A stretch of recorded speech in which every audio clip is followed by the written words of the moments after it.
Ici, on est en Arizona, dans la région de Tucson, et plus tard dans la région de Phoenix.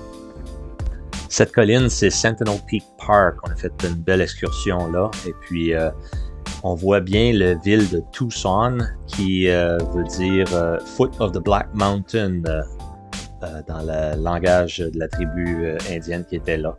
Et puis le A que vous voyez sur la montagne, c'est les étudiants de l'Université d'Arizona qui l'ont construit en 1915.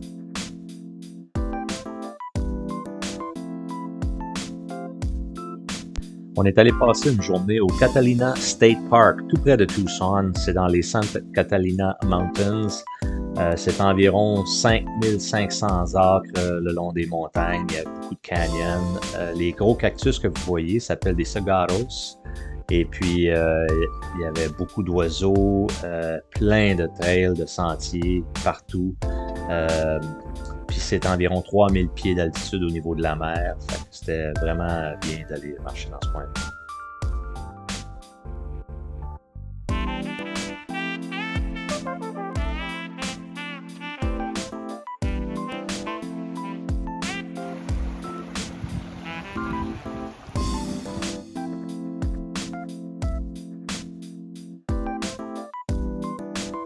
Maintenant, on est rendu à Apache Junction, à l'est de Phoenix.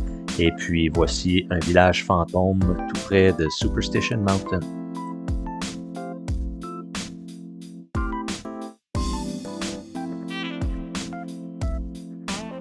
On a passé beaucoup de temps dans le Lost Dutchman State Park, qui est situé à la base de Superstition Mountain, la grosse montagne que vous voyez derrière. Il y a une légende qu'il y avait une famille du Mexique qui sont allés miner de l'or dans la montagne et puis ils ont été attaqués par des Indiens d'une tribu Pima et Apache qui ont tué pas mal toute la famille.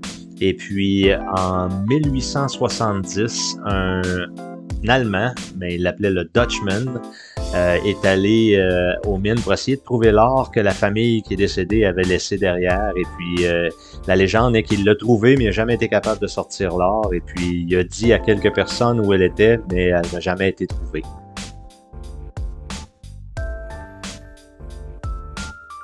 On est allé aussi à Peralta Regional Park, qui est de l'autre côté de Superstition Mountain, c'est-à-dire à l'est. Et puis, on a fait quelques sentiers là, mais c'est aussi le départ du marathon que j'ai couru, le Lost Dutchman Marathon.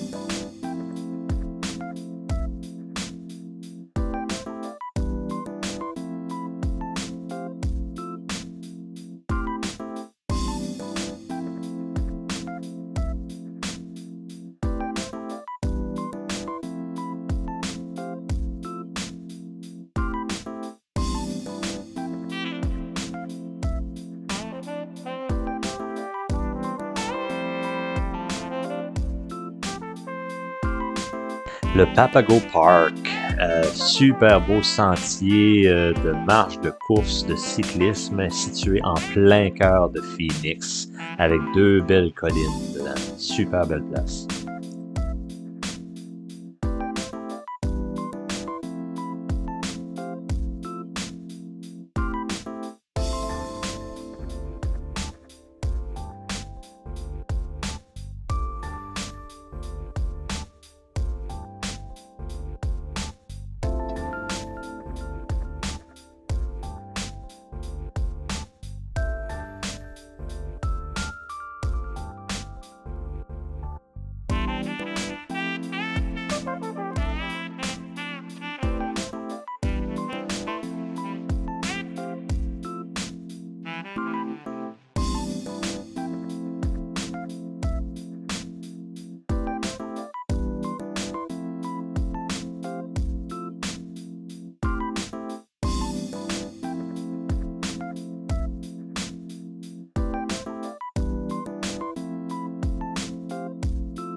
Une habitation comme ça dans une caverne, il y avait environ 40 personnes qui habitaient là, d'après ce que les archéologues disent.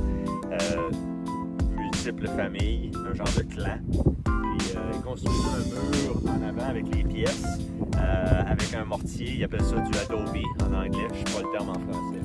Puis c'était fermé plus que ça, là c'est l'érosion qui a fait que les murs s'est ouvert. Il y avait plusieurs pièces qui faisaient leur feu à l'intérieur, mais l'été, même là dans la grotte, ça montait jusqu'au 100 degrés Fahrenheit. Même ici en altitude dans la montagne. L'hiver avec les feux, il était pas mal mieux. Puis faisait jamais un voyage à l'âge parce que c'est une bonne descente, une bonne montée pour aller chercher, pour aller chasser, pour aller chercher de l'eau.